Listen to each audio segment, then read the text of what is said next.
Sylhet MAG Osmani medical college হাসপাতালে ব্যাপক অনিয়মের অভিযোগে অভিযান চালিয়েছে দুর্নীতি দমন কমিশন।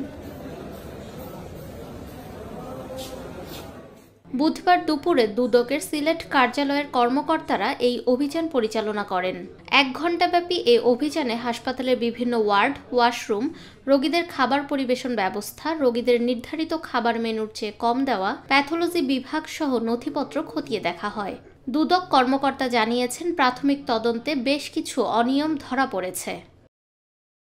অপরিষ্কার পরিচ্ছন্ন বিষয়টা পেয়েছি, এটা ব্যাপক আকার, ঠিক আছে। রোগীদের টয়লেটগুলো ব্যবহারের অনুপযোগী।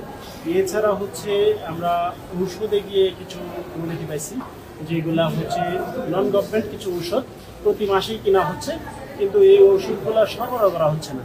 এই বিষয়টা আমরা পাইছি। এতে আমরা ধারণা করতেছি যে ওষুধগুলো হয়তো তারা বাহিরে কোনোভাবে সাপ্লাই দেওয়ার একটা সিস্টেম হয়তো তৈরি করতে পারে।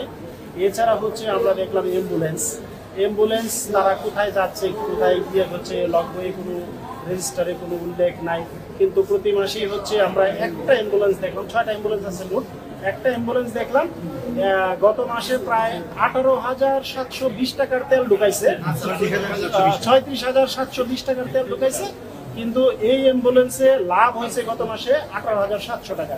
তার মানে এরা যদি অ্যাম্বুলেন্সটা কোনো জায়গায় ব্যবহার নাও করে, তাহলে তারা কিন্তু এই তেলের খরচটা দেখায়, এই লাভটা দেখায় তারা 18,000 টাকা লাভ করতে পারে প্রতি অ্যাম্বুলেন্সে। তাহলে 6টা অ্যাম্বুলেন্সে আমি ধরলাম 6-18 যে ইনকামটা হয়, এটা প্রতি মাসে তারা এই ইনকামটা করে।